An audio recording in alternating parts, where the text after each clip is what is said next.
everyone. Hi, I'm Dr. Aletha Marie Harven, and I'm here today with Provost Terrell Strayhorn, and we are going to be talking about anti-racist leadership and fostering a sense of belonging on college campuses. This talk today is part of my larger webinar series titled Transformative Conversations, Promoting Equity and Inclusion in Education and Beyond. So what I'd like to do before I start posing some questions to Provost Strayhorn is give him a proper introduction, and then the questions that I ask Provost Strayhorn, they're going to allow him to talk more about his educational background. So I'll give you some information right now. Okay, so Provost Terrell Strayhorn. So Dr. Strayhorn is the Provost and Senior Vice President in Academic Affairs at Virginia Union University. He is also a tenured professor in the School of Education at his institution. He's the director of the Center for the Study of HBCUs at his university as well. So HBCU, for those of you who may not be familiar, historically Black colleges and universities. Dr. Strayhorn is also the founder and CEO of Do Good Work Educational Consulting, which is an educational consulting firm committed to student access and success. And Dr. Strayhorn has really had a long career in education and a very wonderful career, which is why this is such a treat for us to have him here today talking to all of us. I promise you this is amazing. I'm so happy to have Dr. Strayhorn here. And I just want to give you some more facts about Dr. Strayhorn. He has authored 10 books, including a book titled College Students, Sense of Belonging, A Key to Educational Success. So sense of belonging is just so important, and I'm so glad he's here to talk to us about it today. He has authored more than 200 peer-reviewed publications in book chapters. That's amazing. And his work has been supported by more than $2 million in grants and contracts, including a prestigious National Science Foundation career grant. He has also been featured and quoted in major news outlets. So like I said, this is such a treat for us to have Dr. Strayhorn here today. Hi. Okay, so... Hello, Dr. Harven. Thank you for having me. That is not the bio that I gave you. It was supposed to be short and sweet to the point, but go ahead. Yes, okay. I appreciate all of the comments and compliments. You know what, Dr. Strayhorn, if I read everything, we'd be here for a very long time. So that was my short, intro. No, it was supposed to be even shorter, just like, hey, here he is, and we get into the conversation, but I appreciate all of the review. You know your audience, right? So you know what you have to say in order for folks to keep listening. So we can take it away from here. Okay, perfect. Okay, so my first question for you. Can you discuss your educational path to becoming a university provost? Absolutely. Well, let me start, of course, by saying for all the very kind words that you offered me, I have to say to you, thank you for the opportunity to come and to speak and to share and to talk tonight. I'm just looking at the numbers, skyrocketing and growing by the second, literally, and thinking whatever you do to market your events, there are a whole lot of us in higher ed who need to learn from you, because what a great showing that you've had today. But I think it also is because of the importance of the topic that we're going to address tonight. And so I want to get into that. But yes, you're right. So I currently serve as Provost and Senior Vice President for Academic Affairs at Virginia Union University in the Commonwealth of Virginia's capital city of Richmond. And the path to the provostship is something that probably every provost should think about and write about at some point. It was no discernible path for me, although when I look back, I can see how I came to this place. But for anyone who's listening or watch later, who's thinking, oh my gosh, I've got to be planning today. You do not. Those who plan. Those who have this position as a goal, set it as your goal, set your sights firm on it, and then move for it. But for those who are still sort of finding their way through the profession and finding their way through higher ed, you're absolutely fine. You're absolutely okay with that. So I started with my passion. If you could, build a full-size X-ray of me, you would see inside of me, my core is an academic. So I started as a faculty member at the University of Tennessee, Knoxville, and started as an assistant professor on the tenure track. Came out of my doctoral program with a lot of momentum around my dissertation. We're going to get to this because I wanted to study. I mean, if you haven't, you just look closely. I'm an African-American male. That's not going to change by the end of this broadcast. That is my real hair. That's not my real background, but that's my real hair. This is my COVID hair. It keeps growing and growing and growing.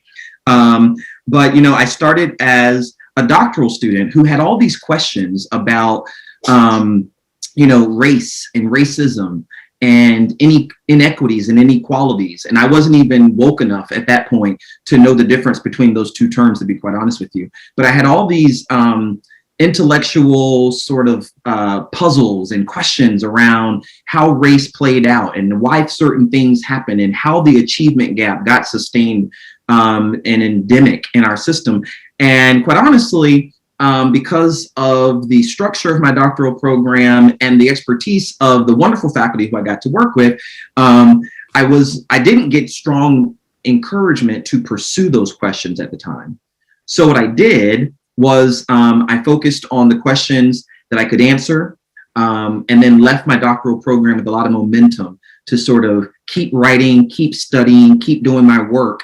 And fortunately, I had enough good mentors around me who just kept saying, keep going, don't stop. You won't burn out, you can do it. And so I started my career, started writing, and really found my niche, found my passion in research and discovery and writing about those research discoveries and then translating them to broader communities for practice. And because of that sort of rhythm, as you alluded to in my bio, I was able to get a lot of work done. I was also really fortunate to be able to attract a lot of students who wanted to study with me, and some who I recruited and some who fell into the program or at the institution and said, hey, I want to work with him. And we got a lot of work done. That then put me sort of, gave me visibility in the field. I'd like to tell my doctoral students that, it wasn't like I planned it. But I just happened to be at the right place at the right time, doing the right kind of work, and it got visibility. And because of that visibility, I fell on the radar of a lot of institutions, moved to Ohio State, moved up the rank to full professor, left Ohio State, and then had my first sort of full-time administrative appointment as the vice president for academic and student affairs at Lemoyne-Owen College. So it was my first time in full-time administration, although I had been a program chair, I had been a center director at Tennessee, a center director at Ohio State. So I had had administrative experiences, and they were always on the academic side of the house. And then, like I said, moved into a full-time administrative post, leveraged those experiences, and then now here I am as the provost and senior vice president at Virginia Union. And what I've learned is that, having that faculty experience is critically important for having credibility with academic affairs and with faculty. Having moved up the ranks and played, I served as special assistant to the provost at UT Knoxville, worked on building academic programs where my collaborators and peers were deans. Having those experiences inform my preparation for this role. And then I think that segues nicely into some of the other questions around what do you do once you're in the seat?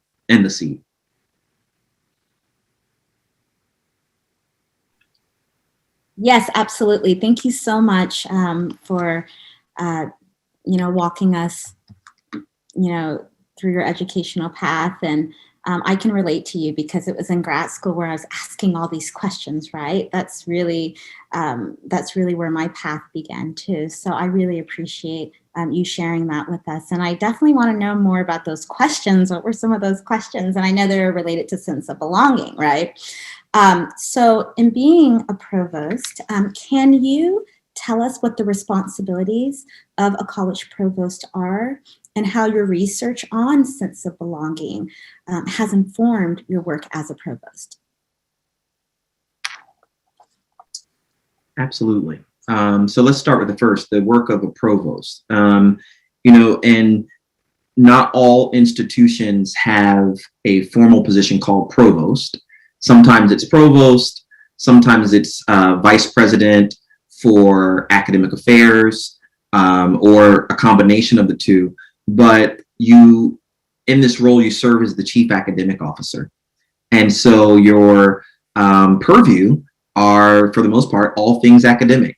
You are the chief academic officer who oversees the curriculum, who oversees the faculty, who oversees academic policies, the policies that govern the academic enterprise. So anything that's relating to credits and courses and degrees and campuses and, not the operations necessarily of the campus, but, what will happen academically on those campuses. And then also there's a major piece to the role of a provost, especially at a research institution like ours, where you're also overseeing the research enterprise.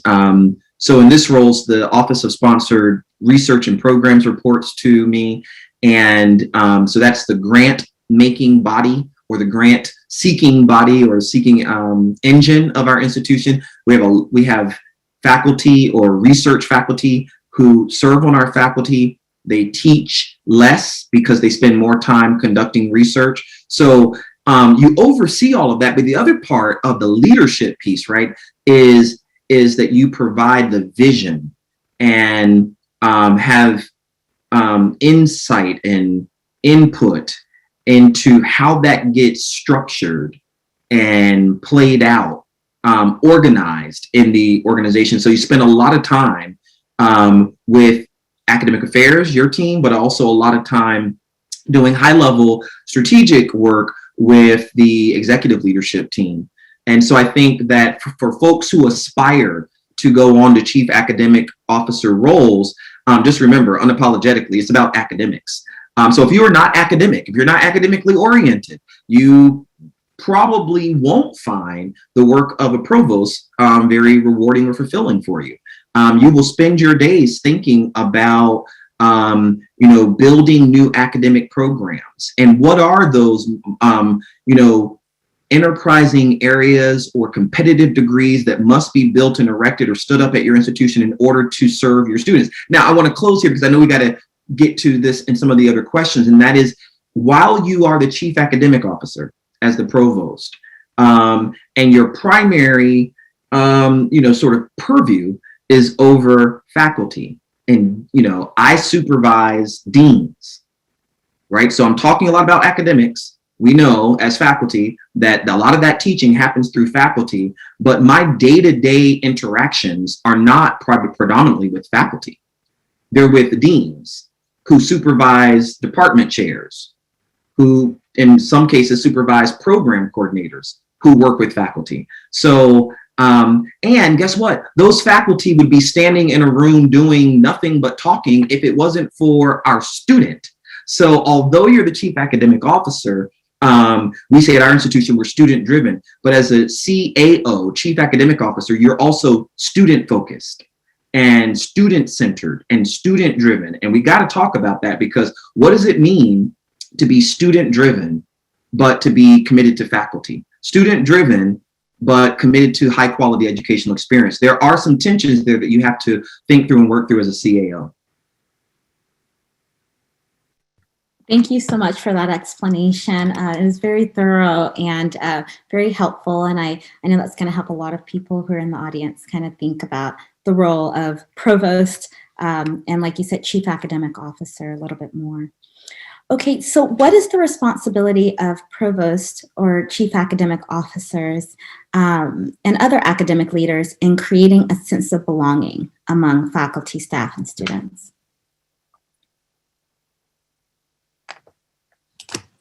Great question. And so it's huge, right? Because Sense of belonging has been the focus of my research now for, by the way, in that introduction, you said I've been in this for a long, long time. You can't say that. People will think I'm really old. But, you know, I was on a podcast, I think last month, and and the host of that podcast said, you know, Dr. Strayhorn, I had my kids watching your videos when they were in school, and I felt so old. Oh my gosh. It's like, and so I had to ask my family, like, have I been doing this long enough to have kids watching my videos? But, you know, when I think about it, I am now entering, it's been, you know, what, 15 years, almost 16 years since I started as a brand new assistant professor. Yeah. So no matter what, you know, I'm getting experienced, and with that comes, I think, insights. And I would say that my research has really evolved and enhanced because of that experience. So I've been studying sense of belonging since about 2008. Mm-hmm. That was when I wrote my first piece about it. And since that, and at that time, sense of belonging was this, in my survey studies, it was this correlation between all of these things I was interested in, and these measures of things like, I feel supported at my institution. I feel like I have strong positive relationships with faculty at my institution. I would choose my institution if I had to do it all over again. Those were my proxies in the early days for sense of belonging. And I was finding all of these strong positive and sometimes strong negative correlations depending on the group. And I was puzzling about it. And I thought, man, this is really interesting to study. And there's a literature about belonging from the K-12 literature that really is about sense of community and connectedness in schools and classrooms that was informing what I was doing at the post-secondary level. Okay, so then as that work started, again, I say to folks, especially my students, hopefully some of them are out in the audience. Most of my students are now professors at universities. And they've got their own students. But, you know, I would tell them that, again, I didn't sit down and say, what can I study that will be of interest to people? Let me go study that. No, I was studying those curiosities that I left graduate school with, and I'm happy to share some of those in our conversation. And this chorus came out of interviews where students would say things like, well, I was successful because I felt like I had a village of support, right? Clearly it's not a village because most institutions don't, they're in cities and urban centers. So what did this notion of village of support? You know, I would hear from African-American students, Hispanic students, Latino students, Latina students, LGBTQIA students, that I feel connected. I feel like people care about me. Listen, I feel like people love me at my institution. So all of this chorus of love, community, support, connectedness was what started to resonate over several studies to tell me that belonging mattered. And then as I started the path toward writing the first book, which came out in 2012, I realized that belonging is a basic human need. Everybody wants to belong. I mean, I got to tell y'all that Dr. Harven's done a great job of bringing a lot of people together. I won't tell you the number, it keeps growing. But if I were to pass the virtual mic to everyone that I can see on this screen, each and every one of you would say, I want to belong. How many of you, by show of digital hand, want to be invisible? Nobody. How many of you, by show of visible hand, want to be ignored? No one. How many of you, by show of visible hand, love it when people mispronounce your name?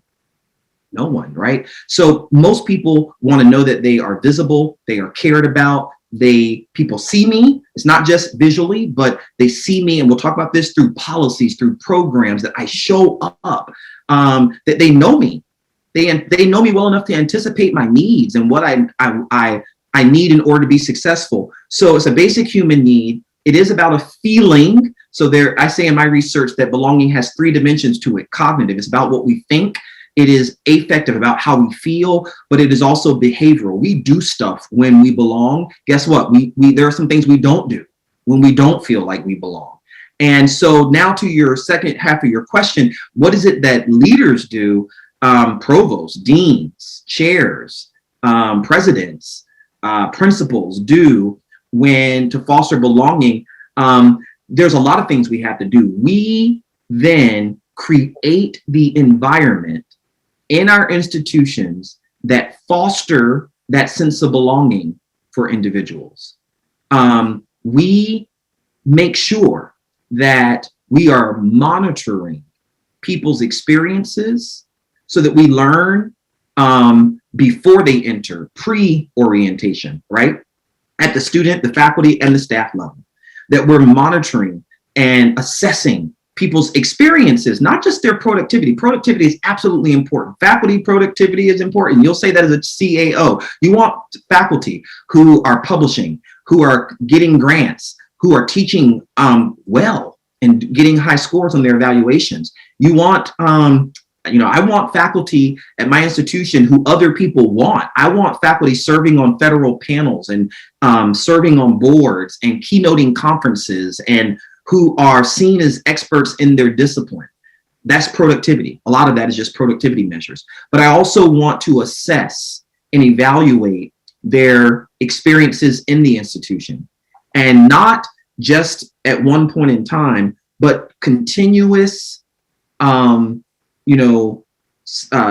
continuous and sequential kinds of evaluation and assessments so that I can deal with problems as they arise. And I know we're going to get to anti-racism, which is an important lens for our work as leaders. But before we go there, if you want to create campuses, departments, colleges, schools, where people feel like they belong, it takes action. It takes work. And it takes, one, understanding that belongings matter. You can forget productivity if you don't think about belonging. If this were a lecture, I would have had a slide that shows you my belonging model. And I know later you want to talk about books. So if you want to get the book, you can get the book. Shameless plug for the book. You don't have to get the book. You can go on YouTube, find a lecture. I show elements of the book all the time. But, there's my model about belonging where it starts with Maslow's hierarchy in the middle. And Maslow says this, that as human beings, not human doings, but as human beings, we all have basic needs. If you don't believe me, just try it out. We all need air, water, food, shelter, sleep, those basic security needs, right? So hold your breath from now until the time we're done. You won't be here by the time you finish because you got to have air. You got to have water. You got to have food.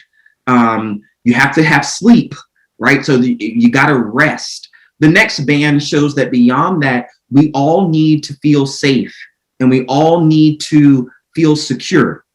And that's not just physical safety and security, but if you've ever, listen, CAOs got to be paying attention to harassment policies, discrimination policies, Title IX policies. Why? Because safety and security is important. You won't have student success or faculty productivity or even staff performance if places aren't free from oppression and free from bullying. And so workplace bullying policies factor in. Even for a CAO. Why? Because it's right there in that band. But then when you go up to that third band, it's love and belongingness. And you can't ever get to the apex of the triangle, which is productivity and output and creativity, innovation, all the things we really want until you deal with belonging. So for the deans who are listening, if you want faculty to be productive, you must first demonstrate to them that you care about them, right? So that phrase, people don't care how much you know until they know how much you care, is absolutely true, even for academic leaders. Now, I remember I was at an institution that will go unnamed one day when an academic leader said to me, I want you to know that I care about you. And she gave me like an artificial plant or a flower or something. And it was this moment that was created to be significant, but didn't feel authentic. It was like in my mind, have you ever had those moments where you're like looking for the camera, trying to figure out, like, am I being punked right now? I honestly thought I was being punked. Like I had no idea why this was happening to me. This person had never really signaled that I mattered. I didn't think the person knew my name, but they constructed this moment. So what's the takeaway message? The takeaway message is that everything that I'm saying has to be authentic. It's got to be real. It's got to come from a genuine place, that we want faculty who are productive. We want staff who perform optimally. And so then we do the work as leaders to make sure their basic needs are met. I have a comment about that later, that to make sure that they are safe and secure in their workplace, but then to also to foster connections and belonging. And, when we start creating employee resource groups that put faculty and staff together, like at my former place, I had sort of office hours where I would meet with faculty. Because I told you, on a day-to-day basis, I'm meeting with deans and vice presidents. I'm not meeting with faculty, but I want faculty to see me as accessible. So when I had office hours where faculty could come in and meet with the provost and talk about whatever they need to talk about and tell me about their latest project, and I would listen and pay attention and affirm the importance of their work in an authentic way, I was doing the work of belonging. And quite honestly, I was also doing it in a way that was consciously anti-racist, that we need to talk about. So I think that I know that belonging is important. Listen, if you want your students to succeed, they must feel a sense of belonging. Sense of belonging is positively and consistently correlated with high attendance, high retention rates, high graduation rates, good grades. They're more likely to go on to be connected alumni. But listen, you'll never have students. I was at, I want to say Villanova University or Winthrop University. I know these are very different, but one of the two. I've been to both. I was giving a talk about student sense of belonging. At the end, during the Q&A, no, it wasn't the Q&A, it was after I was done. You know how people come up to tell you, Dr. Harven, you know this because you're so good at these things. When people come up to say, Dr. Harven, you were great. So I'm sitting here at the receiving line, and this Asian woman is in line and she is just crying her eyeballs out. And I thought, man, what did I say to offend her? And when she gets to me, she just grabs me and she's hugging me. This was pre-COVID. And she's just hugging me. And she says, oh my gosh, your words meant so much to me. Now I get it, because I've been trying to figure out for the longest time, something's just been off. I've been here at this institution for, I think, like 10 years, 15 years. She said, something is off, and you named it. That is, I don't feel like I belong as a faculty member. So I'm not able to help my students feel a sense of belonging, because faculty spend time with students. And so if you want them to belong, I wrote about it in 2014 in the Nakata Journal. I have another piece coming out. I use this term cultural navigator, right? Higher education is a culture. You don't believe me? For those who are in higher ed, what's the provost? If you can answer that question, it's because you've been through this culture. There are a whole lot of people who have never been to higher ed. They don't have no idea what a provost is. If you ask, what's a credit hour?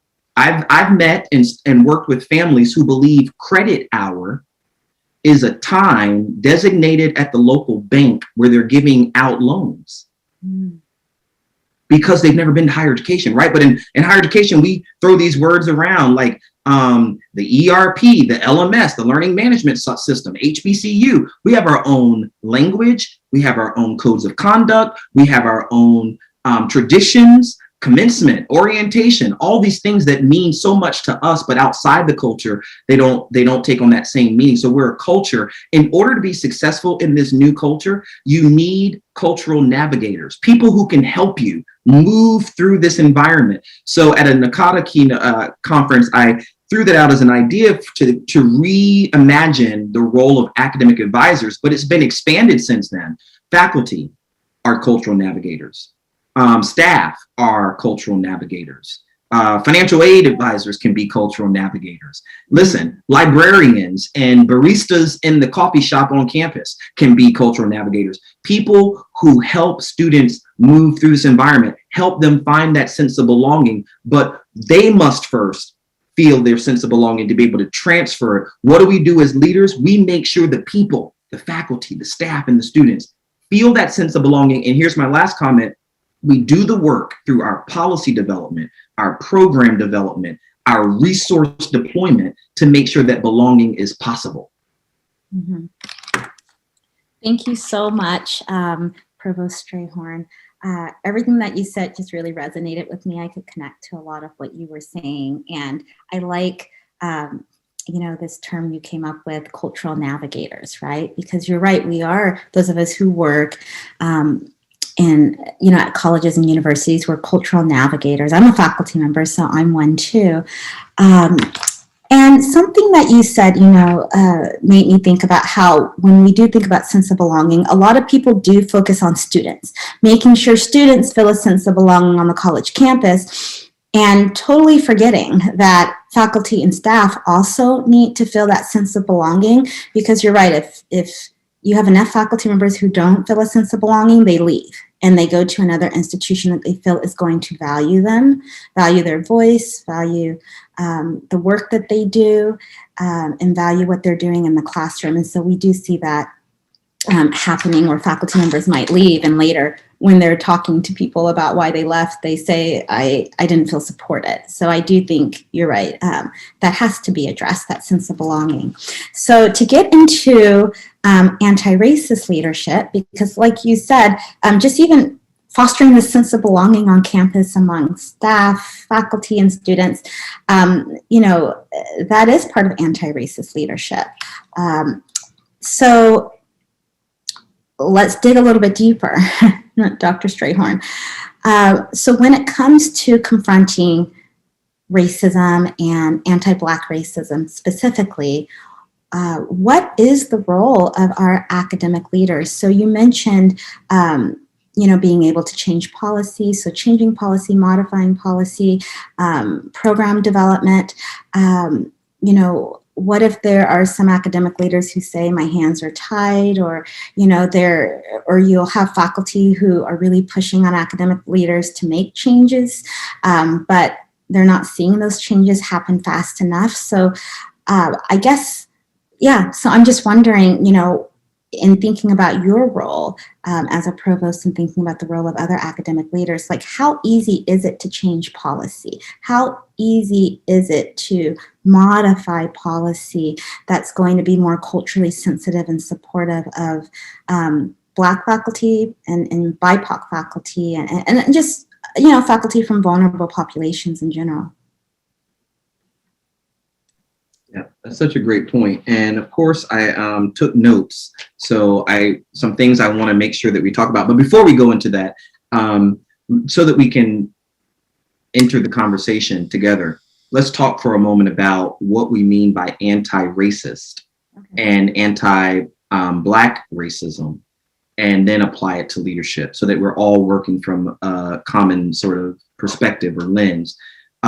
So we've all met folks, and quite honestly, if we're being honest with ourselves, some of us still are folks who, race and racism still have a sting, maybe even more so in our society, where there's a certain level of stigma associated with those words.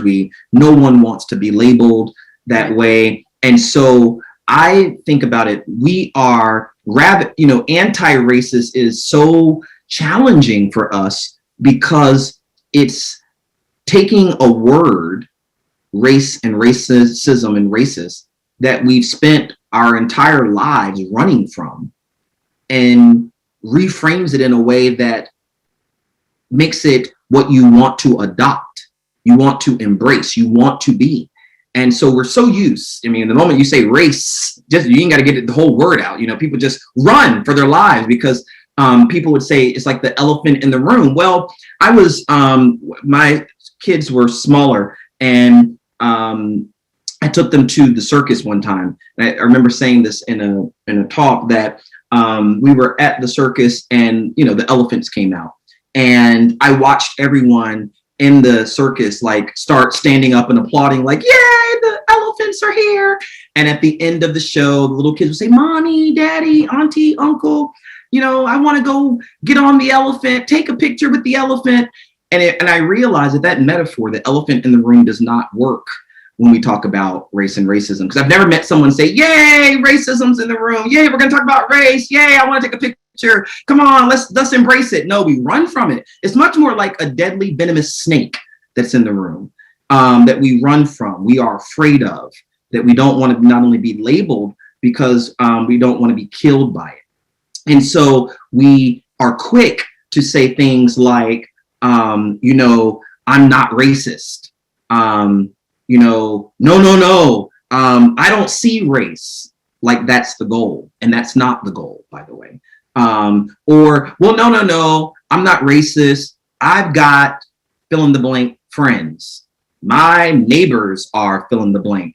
And so that is a form of passive reactions that are not what we're talking about when we say anti-racist. This idea of I'm not racist, that's passive. It's important. It is important to not be racist. It is important to know that you're not intentionally and consciously trying to be racist. It is important to diversify your friendship groups. I know because you showed me the questions, right? So somewhere in here, you're supposed to ask me, do you have any recommendations? For those who are watching and listening, I'm giving you recommendations right now. If you just take notes, if you don't have, do an audit of your friendship groups. If everybody in your friendship group looks like you, thinks like you, talks like you, it is time to diversify that friendship group, not just for them, but also for you. It will awaken you to a different mindset, a different perspective. It will, challenge you. I try my best to not surround myself with people who, when I say, hey, you know what you want to go eat? And they say, whatever you want to eat. Hey, you know where you want to go tonight? And whatever you want to do. No. At some point, I want you to have an opinion. And I might not agree with that, but you know what? You're going to take me to a place I've never been. You're going to challenge me to try food that I've never tried. I have a friend who, 2 years ago or something, challenged me and said, hey, I bet you couldn't be vegan.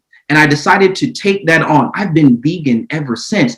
I feel better. My health is better as a result of a friend diversifying my diet. So good things happen when we do this. And that's just a takeaway. You can do this. But, it is important to not be racist. It is important to encounter people who are different from yourself. But it is insufficient for really driving the kind of change that we're talking about.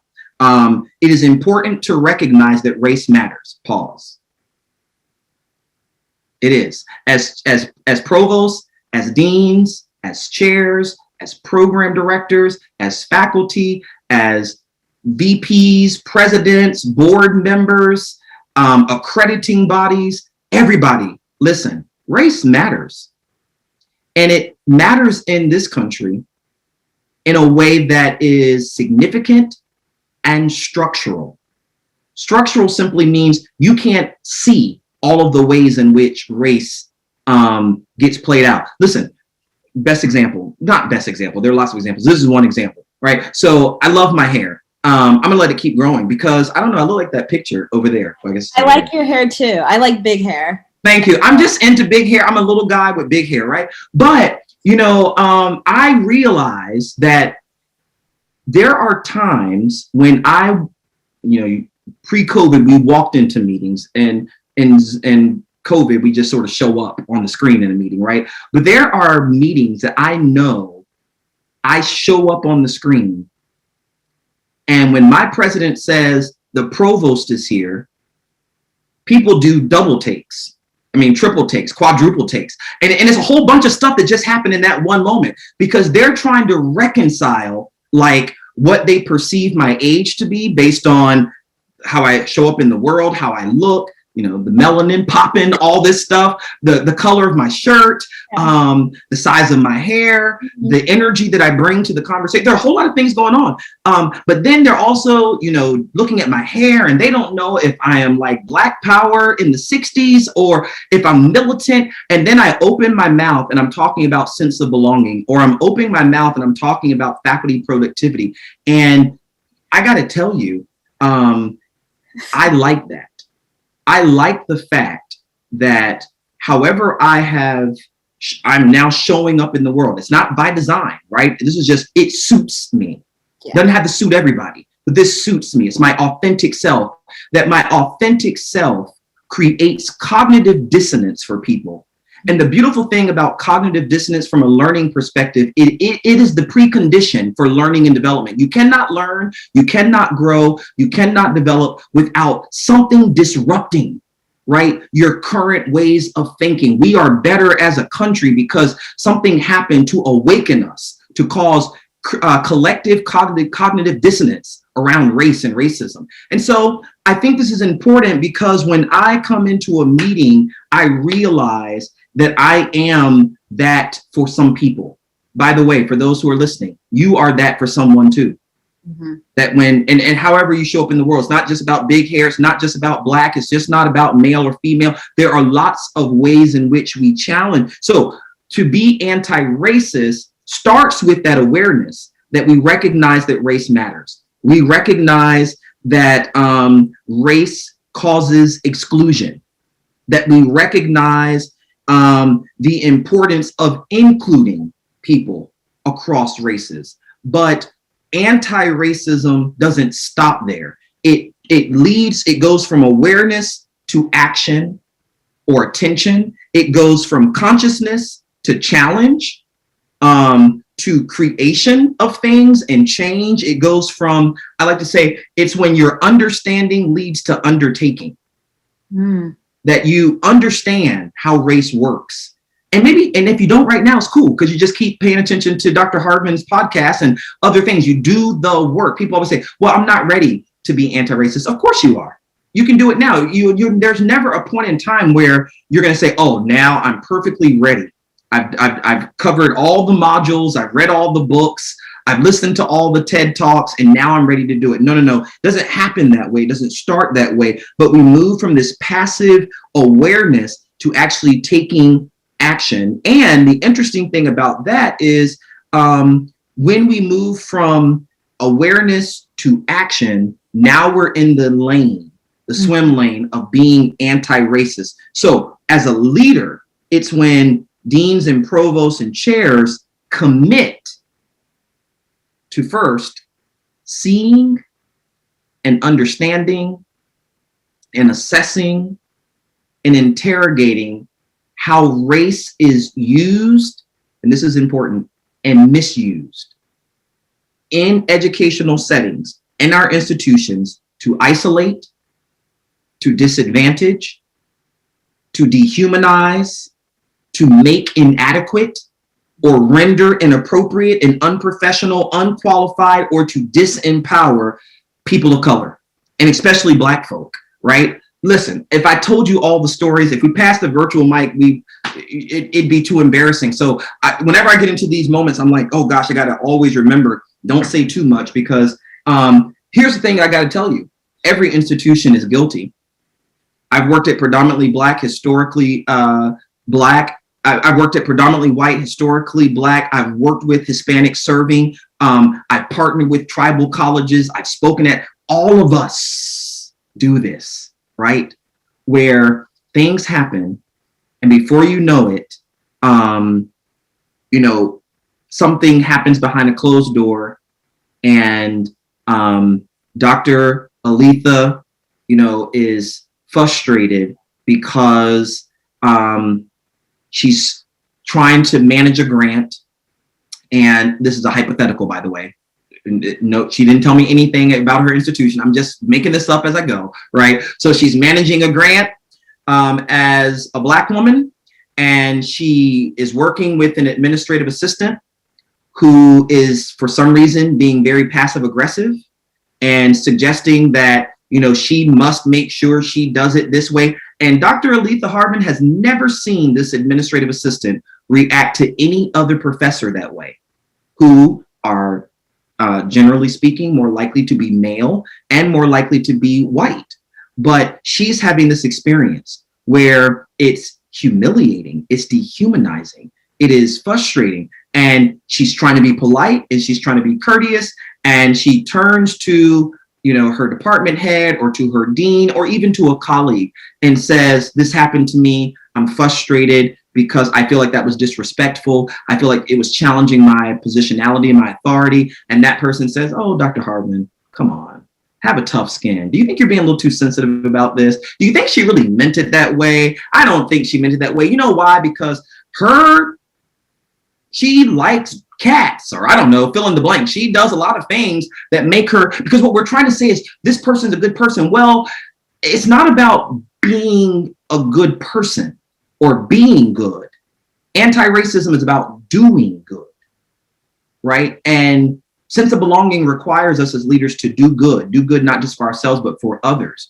And so I think that when we start to, one, as anti-racist leaders, come into our roles, step into our roles, or I like to say, wake up in our roles, right? With this social consciousness that says, I know race matters. I don't have to wait for Dr. Harven to tell me. I already know how this operates. So therefore, I anticipate challenges. I anticipate problems. I am attentive to those patterns of behavior. I'm alert and conscious so that she doesn't have to come and now spill her heart out and convince me and prove to me that this really happened. But the moment that I hear about it, I'm already woke enough to anticipate unequal outcomes. And then I take steps as a leader to solve the problem. I affirm her in her role. I address the problem. I don't sit back and say, oh, well, you should talk to so-and-so about that. Hey, send me an email. Just put it into words that we know we're going to pass on to someone who's not going to do much about it. Or we say what Dr. Harven already said, and that is, oh, my hands are tied. My response to my academic leader peers when they say that is, I can't do anything. My hands are tied. Oh my goodness, I really want to address this, but my hands are tied. I say untie them. And then the second question is, who tied them? How did your hands get tied? You don't get into these roles with tied hands. And so I think that we've got to figure out, how do we use these positions to create equity and use our growing, expanding awareness of race to enact change. Here's the thing. They won't think, things won't level out on their own. The playing field will never just level. It won't get level until we make it level. It won't get equitable until we make it equitable. For all the academic leaders who are listening, let me just say it to you this way. She won't get hired until you hire her. Mm. He won't get that next opportunity, which I call the next, right? Until you give him the next. And when you're understanding of race and racism and how some people, listen, I've been in meetings, y'all been there too, where we talk about one candidate and it's like the same exact thing, but one person's, well, I don't know. The work is not as strong. It's not in the right places. How did it come up in a meeting where they were saying something like, I know someone who knows that person, and they said that she can be militant. How does that even apply to this conversation, right? But listen, we know that it happens. One, I know it happens because I've been in the room and I've watched it happen all throughout my career. And it doesn't get stopped on its own. We have to be anti-racist to stop it. And I have sat in meetings and said, that's interesting that we raised that concern about this candidate, but not this other candidate. Listen, I want to call us to equity. I want us to be better. I believe that all of us are good people and I want us to be good. So I just got to point out, this person has 6 publications. This person has 6 publications. So why are we suggesting that somehow these are not as valuable as those? And then when all that opinion starts masquerading around the room like it's objective, I'm the first person to say, wait a minute, that's opinion, right? Do you have data about the ranking of these journals? How do we know, the person's contribution to the project or to the manuscript? Because all of those nuances are how race gets played out in ways that privilege some and disadvantage others. Conscious, woke academic leaders say, not on my watch. I'm going to interrupt, and you can't always be in the room. So again, as a CAO, I'm not always in the room. That goes back to your point. That's why it's important to have policies that govern tenure and promotion to make sure there is someone always in the room. That's why you see institutions starting to embed CDOs, chief diversity officers, equity officers on committees. And if you know that your institution can't be, I'm just going to say it this way for the sake of time. If you know your institution can't be trusted without an equity officer in the room, put one in the room. You got the power to do it. You know that promotion and tenure gets played out sometimes like, I like her, I don't like him, so that's how the decision is going to be made. Well, we've got to make sure we set the policies that don't allow that. That's what I think we do as anti-racist academic leaders. Thank you so much, Provost Strayhorn. I was just taking notes as you were talking, and you're right when it comes to being an anti-racist leader. It requires action, like you said, and I also liked how you said it requires the anticipation that a Black faculty member is likely going to have issues and come to you. And it doesn't mean that that person's problematic. It's having this awareness that race plays itself out in very interesting ways in departments and programs on college campuses. And it's like, okay, this Black faculty member may come to me with some issues at some point. And like you said, it's really important for action to be taken. So I do appreciate your definition and how you're seeing anti-racist leadership. I really like that. And like you said, the next, right? You have to be the one who's giving these opportunities to others. And I want to ask you one more question, and this is just to elaborate on something you brought up before we do get into questions and answers, our Q&A section.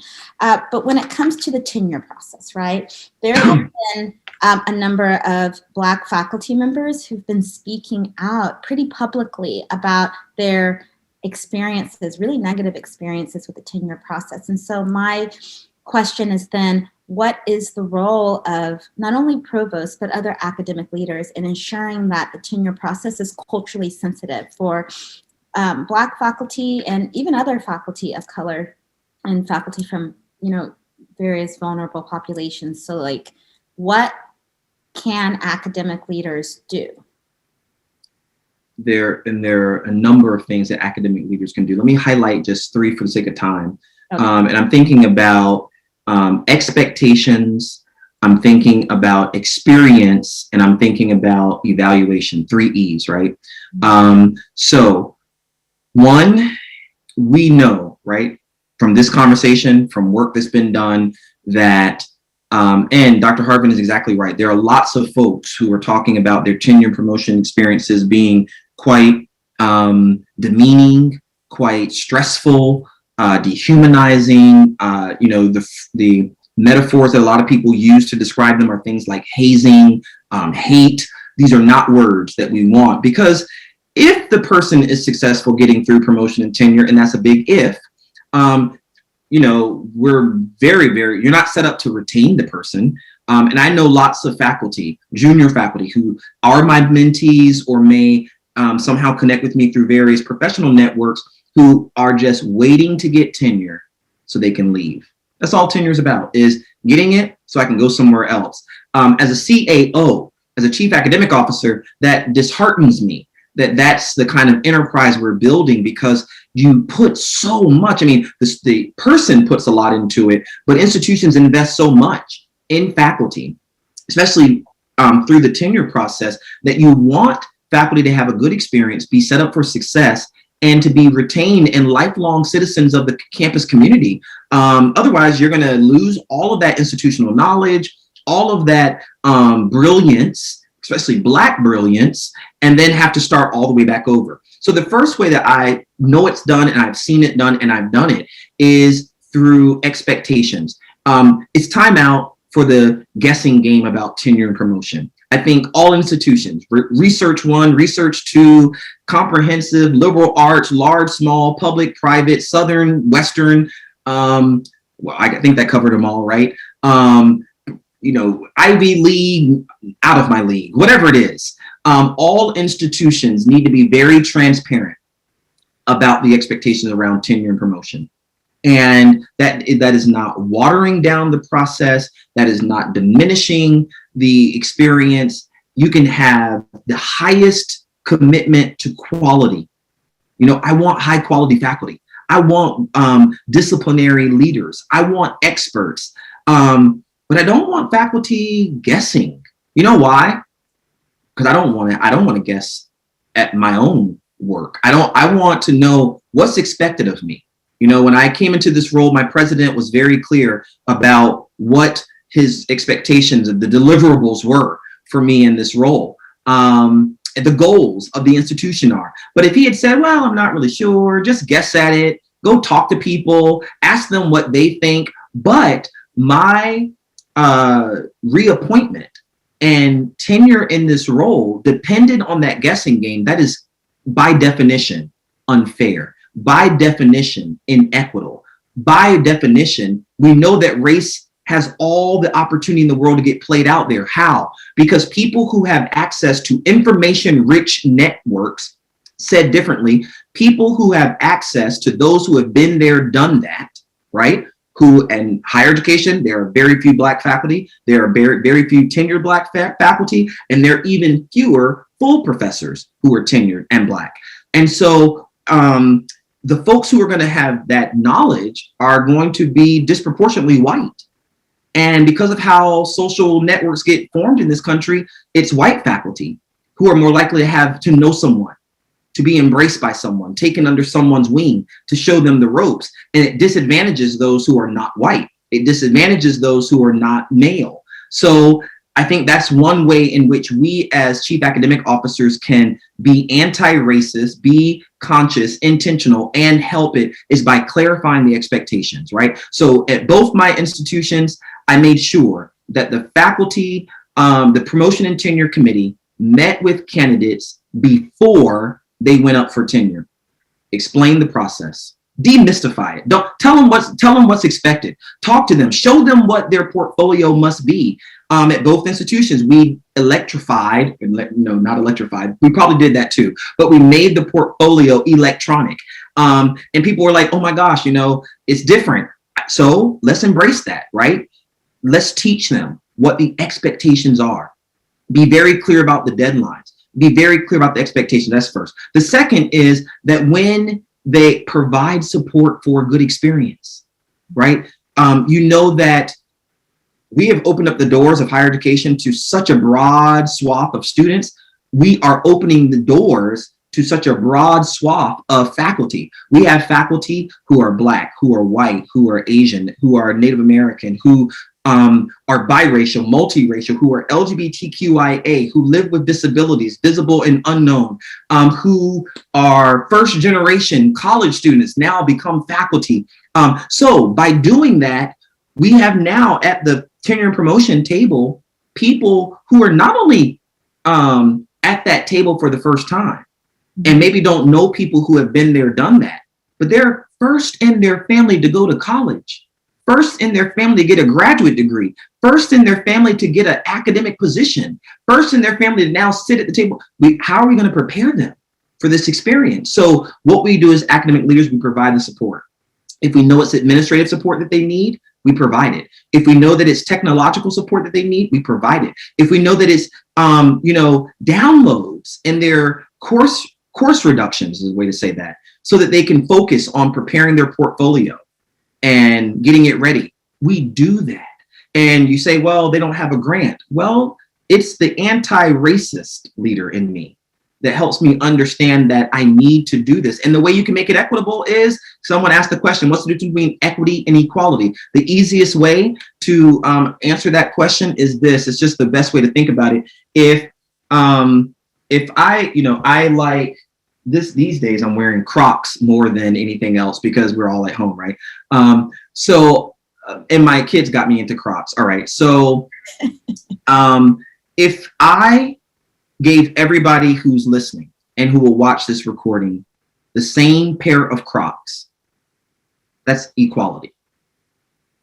But if I got you fitted for your Crocs to make sure they're the right size, that they accommodate the arch in some people's foot, that some people who have a wider foot, they get wider Crocs. And some people who say, I've always had really tiny, narrow feet, did you get a narrower Croc that fits? And by the way, if you don't know what a Croc is, these are my, I don't know if that's going to show up, but these are my Crocs. I got a little prop here, right? So these little shoes here, if I gave you a pair of Crocs that are fitted for you, unique to your circumstances, addresses your identity, who you are, suited for you, that's equity.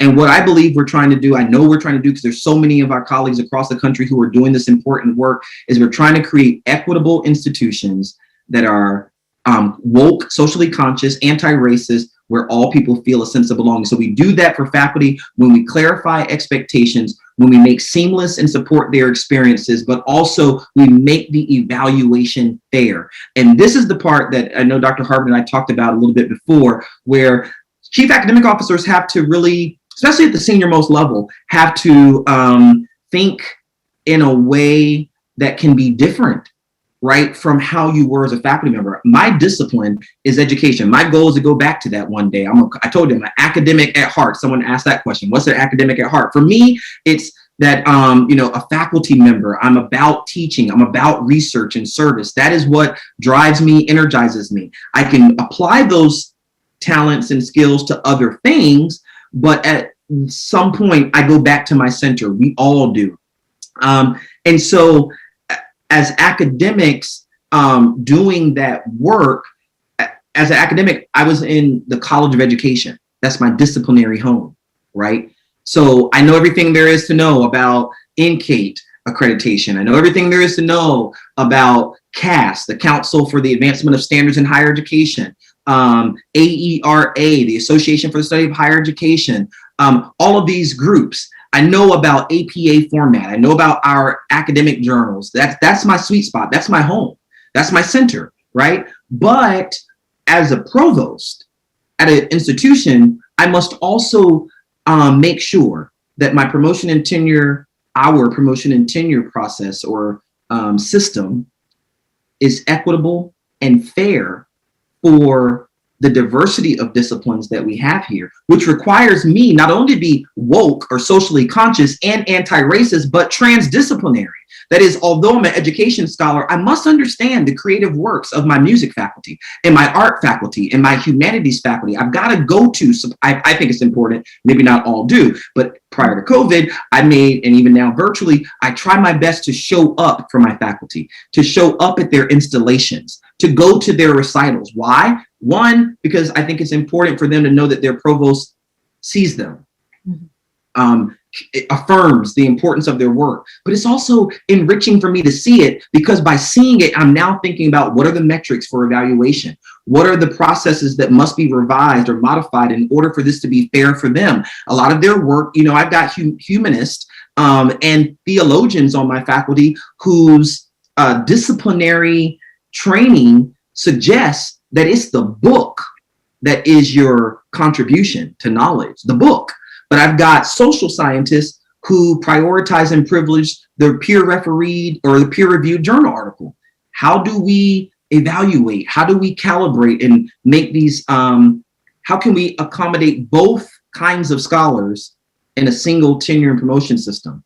And without anti-racist action, without intentional modification that's built out of that awareness, we just continue to perpetuate the same vicious cycle that we are hoping to change. And what we actually do is we lose all that talent, because people who are liked get promoted. People who are, I'm going to say disliked, but most people are not really disliked, which is why search committee chairs, department chairs, deans, provosts, HR professionals must be careful when you start hearing words like collegiality and this person's not kind, this person is not likable. That's not usually the case. Every person, my mom always says that it's been her experience that the one person that most people don't like is the one person she ends up liking. And usually it's because, let me tell you, anti-racist work is hard work. It is not easy work. It is not for the faint in heart. And let me tell you, it will not make you always popular.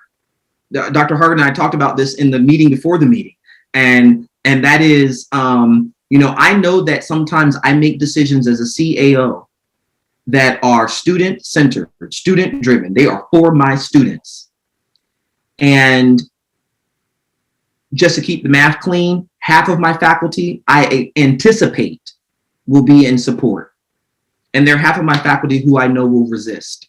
And it's in that moment where, hello, all chief academic officers, whether you're the chief academic officer of the institution, of the college, of the department, or of the program, that's when we must step up. That is when we must be very clear about our goals. We must be courageous. We must be data informed, right? So we're living in a global pandemic. I made a decision to continue the emergency grading scale. Some faculty loved it. Well, that's not true. Some faculty supported it, right? And some faculty thought, oh my gosh, this is watering down the curriculum. Oh my goodness, he doesn't have standards. Oh my goodness, why are we just giving it away? And what I helped them understand is that in this role, and I'm expecting all of us to lead and to teach with grace. Mm-hmm. That there are moments in time where we must balance our high expectations with grace for our students. And we know right now that some of our students are, listen, keep it real. They're burying their loved ones. They are taking care of sick family and friends. They're fighting for their own lives. They're fighting to protect themselves while studying for your quiz or your test. And if I'm really going to go where Dr. Harven and I talked about, and some of us don't show up to class on time, or we leave early, or we make them buy a book that we never use.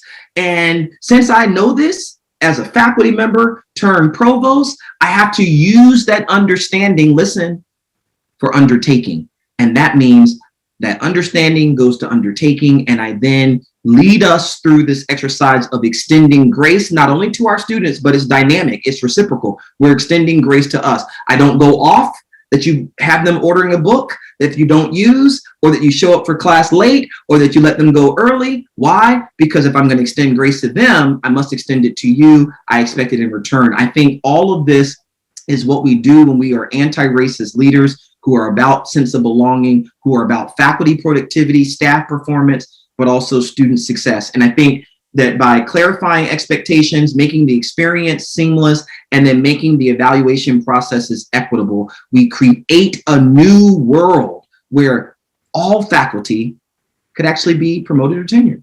Mm-hmm. Yes. Thank you. Thank you so much. That was such a thorough explanation. This has been such a really great and insightful discussion with you, Provost Strayhorn. And I know we're like 10 minutes over time. There is one question in the Q&A I was hoping we'd be able to get to. I know you already addressed one of the questions that was here, but I just wanted to get to at least one of them. We still have a lot of people on, actually. They're here, they're listening to you. So let me ask the question. So the question is, as a staff member, what impact can I have on students' sense of belonging? So this particular staff member is saying, because she went on with what she was saying, how most of the time she's sitting behind a desk and she does cherish the moments that she is able to interact with students. So what can she do to help students feel a sense of belonging in her role as a staff member?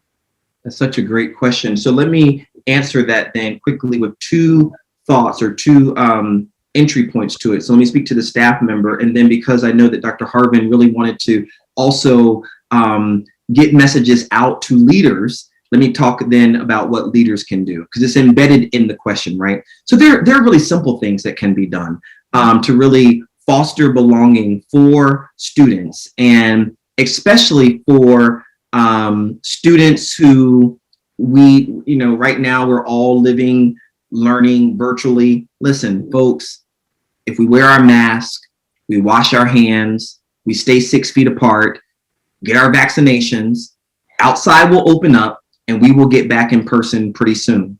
But until that time comes, we actually don't have to be in person in order for us to foster a sense of belonging. Sense of belonging can be built in virtual spaces. We've watched it. Well, I don't know about everybody else, but I watched it. I think it was all summer long, maybe fall long. If you paid attention or participated in any of those versus battles that happened on Instagram, and DJ Be Nice, who had the listening parties, it was so fascinating for me as a sense of belonging scholar to watch all of these really wonderful millions of people and famous people come together. And it was so cool, right? Because Janet Jackson and Oprah were in the same, listening party with me. And Janet Jackson and Oprah don't know me.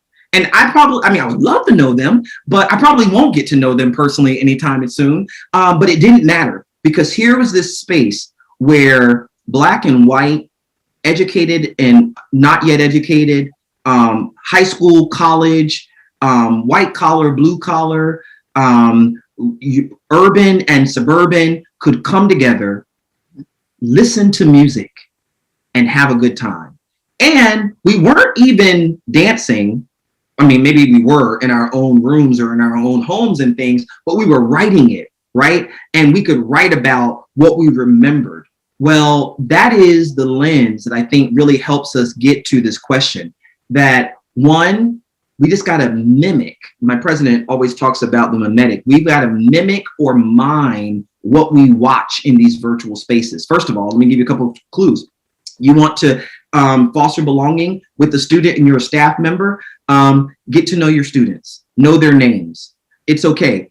People call me Terrell. Some people call me Tyrell. Some people call me Terrence. Some people call me Juan. I don't even know where Juan came from. It's not my middle name. It's not my last name. But I can tell you this, when I go into meetings and people say, hey, Juan, I'm like, what? But it takes me 15 minutes to recover from that moment where that person just signaled to me, one, I don't matter because they don't know my name. Two, despite the fact we coordinated this meeting, they haven't prepared for this meeting because they don't even know who they're meeting with. But when financial aid officers or when academic advisors or when librarians or counselors, trying to think of all the various functional areas, meet with a student, even in a virtual space and say, hi, Aletha, and you say it right. Or you say this, I'm sorry, tell me how to pronounce your name because I want to say it right. What you just said is my name means enough that you won't destroy it by just calling me whatever. You'll ask for guidance and that's okay. It's absolutely fine to do. Tell me how to say your name. I want to get it right. And it may take practice. So you do that. So when you, and then guess what really happens? So you learn it's Aletha and it's Terrell. And then the next time you meet us, you say, hey, Terrell, it signals to me, oh my gosh, they remember me. That's part of belonging, cognitive. It happened, this message got sent, but cognitively I said, oh my goodness, people remember me. The other thing is when you say things like, hey, you know what? I got the perfect scholarship for you, Terrell. You know why? Because I know you're in undergrad, I was a religious studies and music major. Well, music gives it away, but let's just say I was religious studies, right? Religious studies. And you say, Terrell, I've got the perfect scholarship for you. It's a music scholarship. Oh my gosh, belonging. This person cares about me and they know me because they know I'm a musician. So when we do things that signal to students, we prepared for their meeting. We thought about them.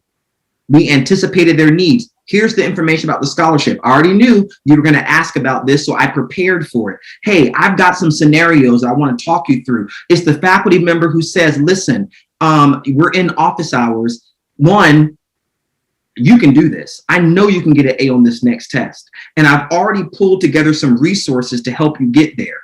It's not just the mere pulling together of resources that fosters belonging. It's the meaning that the student makes of that says, my faculty member really believes that I can do this so much so that they prepared resources to help me get better. That's the kind of connectiveness that we're talking about that translates into belonging. My final point is this person asked a question about, being sort of tied to a desk. So for those of us who are leaders, if we know that belonging is important, and we know we need cultural navigators, faculty and staff who are connecting with our students to foster belonging, we've got to do the work to free them from their desk. I have met so many personnel in higher education all across the country who say things like, well, let me tell you this. This has made much more sense prior to COVID, but it does apply even in COVID. Students would stop by Dr. Aletha's office and say, I need help. I need some tutoring. She would say, oh, I don't do tutoring. You got to go see Dr. Strayhorn. They would come to my office. I'd say, oh, not me. You got to go down the hall to whatever. And students, by the time they get bounced around to 2 or 3 people, they say, forget it. I'm not going to keep going. Not only do they not get tutoring, they usually leave the major, leave the institution, and they feel dismissed, right? When we instead of pushing students around like that, but we create a wraparound experience. We create a seamless experience where I pass off to Dr. Harven, the student, or I connect the student to Dr. Harven. I might walk them over to their office, to her office, pre-COVID. And, people say, well, I can't do that at my institution. We can't really leave. I think this is where academic leaders and student affairs leaders and institutional leaders have to rethink what it means to be student driven, what it means to be student focused. Is we've got to be able to make sure that faculty and staff feel empowered to go above and beyond the call of duty to support our students. It starts with simple things like knowing their names and preparing for their meetings and having a helping spirit when it comes to solving their problems, getting to know them so that you can actually offer assistance that would resonate with them, that fits their real reality. But it goes beyond that to say that not, and by the way, sharing your own belonging story. I met a guy who worked in IT and he told me he did the work of belonging. I was like, what? How do you do the work of belonging? And the day I met him, he had this huge badge on his blazer. And he could be in your listening audience. If it's so, hey, good to see you. He had this huge badge on his blazer that said his name, IT specialist or something like that. And he said, I wear this badge everywhere. When me and my wife go to dinner, I wear that badge. When I go to the grocery store, I wear that badge. You know why? Because he said, you won't know how many people, how many students say, oh, you go to that school or you work at that school? I've always wanted to go to that school. And then he can tell them what a great place it is, why he's committed to working there. And just that mutual sharing of what it's like demystifies people's thoughts about the place. He can be the cultural navigator. You want to go there? Let me connect you to Dr. Harven. Let me connect you to the admissions office, right? So again, that's a very simple, practical, but powerful way in which staff can serve as cultural navigators, connect students to our campuses, but also foster a sense of belonging. Dr. Strayhorn, Provost Strayhorn, you're amazing. This has been such an enlightening conversation for me. I was taking notes as you were talking, and for everyone else who's listening, the recording will be available. But I just want to say thank you so much for coming on, and I definitely want to provide information on a number of resources, books that you've written, and also articles that are on this topic, because I do think that if people want even more information, they should definitely read your work. Your work is super critical. It's amazing. And so I know that you go into even more detail on all of this in your work. So I definitely want to make sure people get connected. But I definitely want to thank you again. I want to thank our audience members. So many people showed up to listen to you, and I'm so excited about that. So thank you all for staying on, hanging on Dr. Strayhorn's every word I was hanging on to. So thank you again so much. Thank you. Thank you for the opportunity, and thank you to everyone for being here. I'm happy to share a list of resources that you can share with the audience or post on your website. Listen, my thoughts about belonging probably are written down the most in the second edition of the book that came out in 2019. But for those who listen, we're in higher ed, right? So if you want to read the book. I tried to make it not a dry book. And it's not really me. It's the students who dared to share their stories and their insights through surveys that really animate the text of that book. But if you don't get the book, there are videos and talks where I talk about belonging. I'm not done. I'm still doing work on belonging now. Since the belonging matters in COVID and it matters on our campus. Students want to be connected. They want to feel cared about. We've got to figure this out. So there's so much more to come. And just thank you for the platform. All the best to you, to everyone who's listening. And I close where I sort of pass through. We got to take care of ourselves, wear our mask, wash our hands, get our vaccines, and look forward to connecting when we can. Thank you so much. Thank you for showing up. I appreciate it. Thank you, everyone. Good night. Bye.